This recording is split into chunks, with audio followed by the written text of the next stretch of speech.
ओम शांताकारं भुजगशयनं पद्मनाभं सुरेशं विश्वाधारं गगनसदृशं मेघवर्णं शुभांगं लक्ष्मीकान्तं कमलनयनं योगिभिर्ध्यानगम्यं वंदे विष्णु भवभयहरं सर्वलोकैकनाथनं।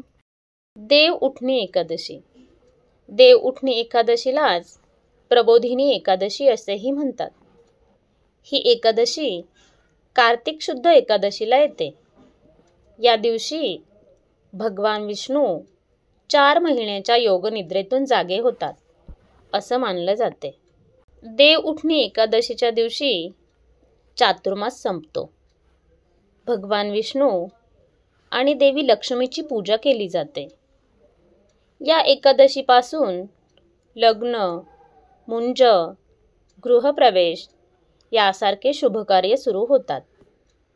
भक्त या दिवशी उपवास करून विष्णूंची आराधना करतात। तुलसी विवाह हा उत्सवही याच काळात साजरा केला जातो।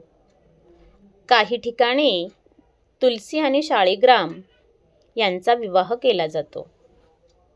देवाला शेंदूर, फुले, दीप, नैवेद्य अर्पण केले जातात। उठा देव बळी ब्राह्मण असा पारंपरिक मंत्र म्हणत देव उठवतात। देव उठले निद्रेतून जागे झाले आज, देव उठले निद्रेतून जागे झाले आज, तुलसी विवाह सोहळा भक्तांचा उत्सव राज। विष्णू लक्ष्मी पूजनाने मंगल दिवस हा खास। ओम नमो भगवते वासुदेवाय नमः। ओम विश्वं विष्णु वषट्कारो भूतभव्य भवत प्रभु भूतकृत भूतभृत भावो भूतात्मा भूतभावनाः पुतात्मा परमात्मा च मुक्तान्ना परमगतिः अव्यय पुरुषो साक्षो क्षेत्रक्षो अक्षर एव च योगयोगविन्दानेता प्रधान पुरुषेश्वरः नारसिंह वपु श्रीमान केशव पुरुषोत्तमः सर्व शिवस्थाणु भूतादिनिधि अव्ययः संभवो भावनो भर्ता प्रभव प्रभु ईश्वरः स्वयंभू शंभु आदित्यं पुष्कराक्षो महास्वनम् अनादिनिधनो धाता विधाता धारुत्तमः अप्रमयो ऋषिकेशं पद्मनाभो अमरप्रभु विश्वकर्मा मनुस्त्वष्टा स्वस्तिष्ठिस्तविरो ध्रुवः।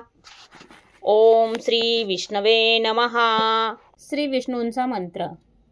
श्रीवस्य धारयण वक्षे मुक्तामाला षडाक्षरम् श्रीवस्य धारयण वक्षे मुक्तामाला षडाक्षरम् श्रीवस्य धारयण वक्षे मुक्तामाला षडाक्षरम् श्रीवस्य धारयण वक्षे मुक्तामाला षडाक्षरम् श्रीवस्य धारयण वक्षे मुक्तामाला षडाक्षरम् श्रीवस्य धारयण वक्षे मुक्तामाला षडाक्षरम् श्रीवस्य धारयण वक्षे मुक्तामाला षडाक्षरम् श्रीवस्य धारयण वक्षे मुक्तामाला षडाक्षरम् श्रीवस्य धारयणं वक्षे मुक्तामाला षडाक्षरम् श्रीवस्य धारयणं वक्षे मुक्तामाला षडाक्षरम् श्रीवस्य धारयणं वक्षे मुक्तामाला षडाक्षरम्